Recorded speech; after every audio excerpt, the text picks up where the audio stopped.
جمیع صحابہ کرام جنہوں نے آقا علیہ الصلوۃ والسلام کو حالت ایمان میں دیکھا، اسی پہ قائم رہے، آقا علیہ الصلوۃ والسلام کے دین کی خدمت کی، آقا علیہ الصلوۃ والسلام کا ساتھ دیا، حضور علیہ الصلوۃ والسلام کی رفاقت میں رہے، ان تمام صحابہ کرام کا ادب و احترام لازم ہے۔ جمیع انبیاء کرام علیہ السلام کے بعد افضل رتبہ جو ہے وہ صحابہ کرام کا ہے، اور اس امت میں جو بہترین لوگ ہیں وہ بھی صحابہ کرام ہیں۔ سے مسلم کتاب فضائل میں اس روایت کو نقل کیا گیا ہے، سیدہ عائشہ صدیقہ رضی اللہ تعالی عنہا بیان فرماتی ہیں، ایک شخص بارگاہ مصطفیٰ صلی اللہ علیہ وسلم میں حاضر ہوا اور سوال کیا، ای الناس خیر، یا رسول اللہ صلی اللہ علیہ وسلم کون سے لوگ بہتر ہیں؟ قال القرن الذی انا فیہ،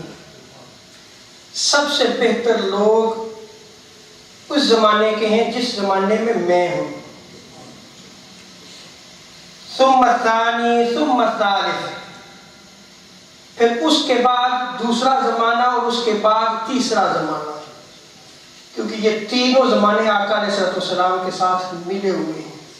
سو اس کے لوگ بھی جو ہے وہ میری امت کے سب سے بہتر لوگ ہیں۔ حضرت عبداللہ ابن مسعود رضی اللہ تعالیٰ عنہ کی روایت میں اس کو نقل کیا گیا، صحیح مسلم کتاب الفضائل میں اس روایت کو نقل کیا گیا، مصنف ابن ابی شیبہ میں بھی نقل کیا گیا، مسند ابو یعلا میں بھی اس روایت کو نقل کیا گیا۔ آقا علیہ الصلوۃ والسلام ارشاد فرماتے ہیں، خیر امتی قرن الذین یلونی ثم الذین یلونہم ثم الذین یلونہم، میری امت کے بہترین لوگ وہ ہیں جو اس قرن میں ہیں کہ جو میرا قرن ہے، اس زمانے میں ہے جو میرا زمانہ ہے، پھر ان کے ساتھ جو ملے ہوئے ہیں، یعنی اس زمانے کے ساتھ ملا ہوا زمانہ اور جو اس کے ساتھ جو ملا ہوا زمانہ ہے، ان زمانوں کے لوگ بھی بہتر ہیں۔ حضرت ابو بردہ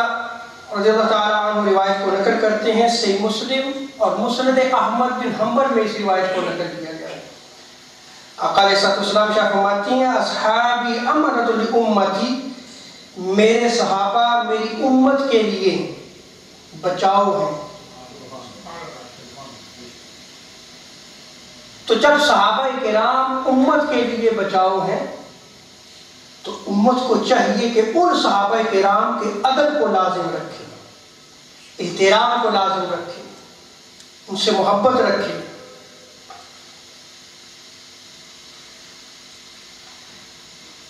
قرآن مجید میں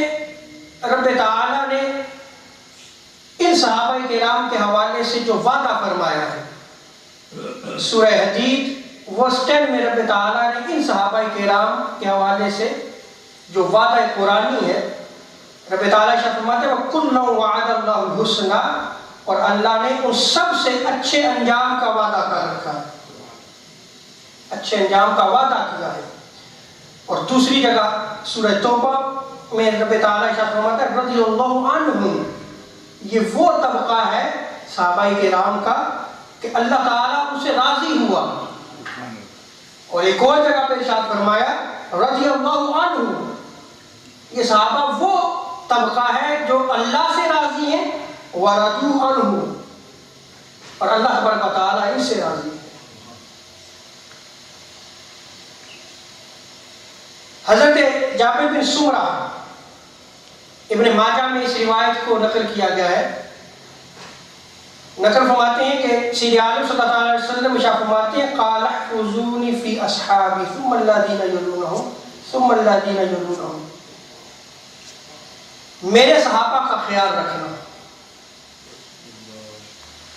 اور پھر اس زمانے کے ساتھ جو ملے ہوئے لوگ ہیں ان کا بھی خیال رکھنا، ان کی بھی حفاظت کرنا، پھر جو ان کے ساتھ ملے ہوئے ان کا بھی لحاظ رکھنا، ان کا بھی خیال رکھنا، ان کی بھی حفاظت کرنا۔ حضرت قبیصہ رضی اللہ تعالیٰ عنہ روایت نقل کرتے ہیں، مصنف ابن ابی شیبہ میں اس روایت کو نقل کیا گیا۔ آقا علیہ الصلوۃ والسلام نے جابیہ کے دروازے پہ خطاب کرتے ہوئے ارشاد فرمایا، ایھا الناس اتقوا اللہ فی اصحابی ثم الذین یلونہم ثم الذین یلونہم، اے لوگوں میرے صحابہ کے بارے میں اللہ تبارک و تعالیٰ سے ڈرنا،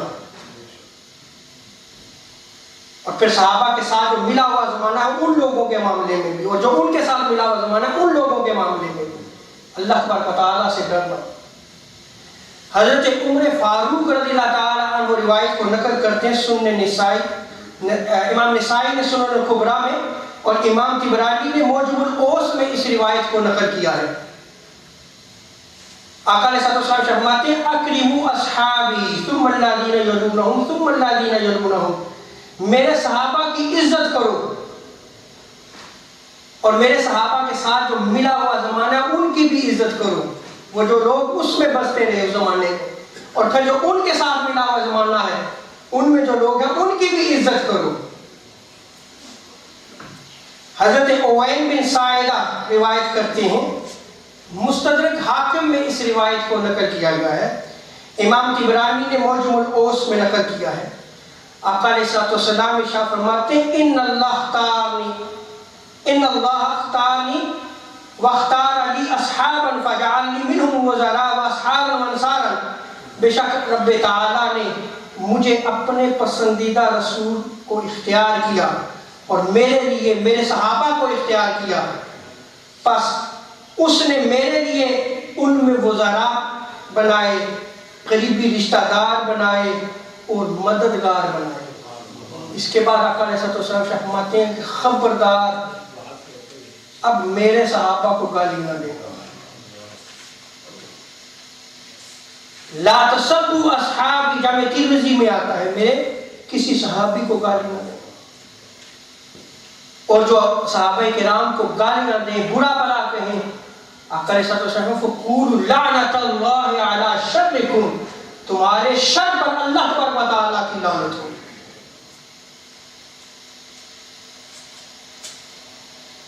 صحابہ کرام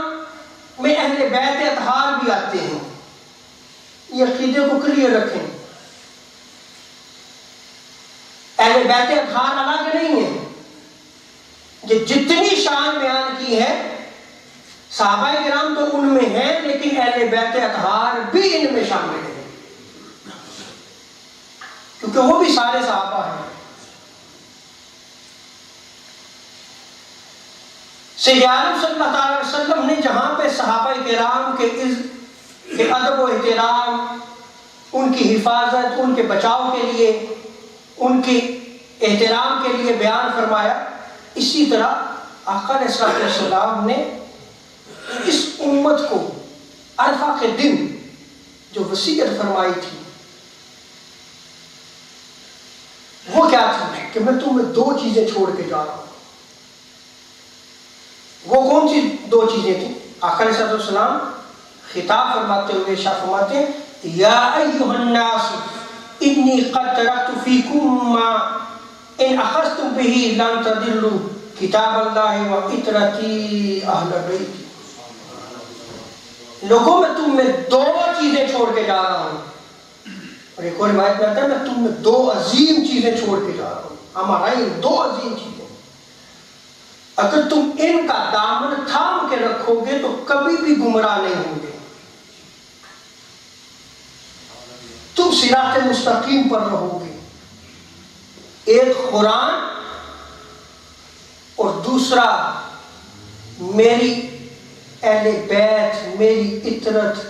میرا خاندان، عطرتی۔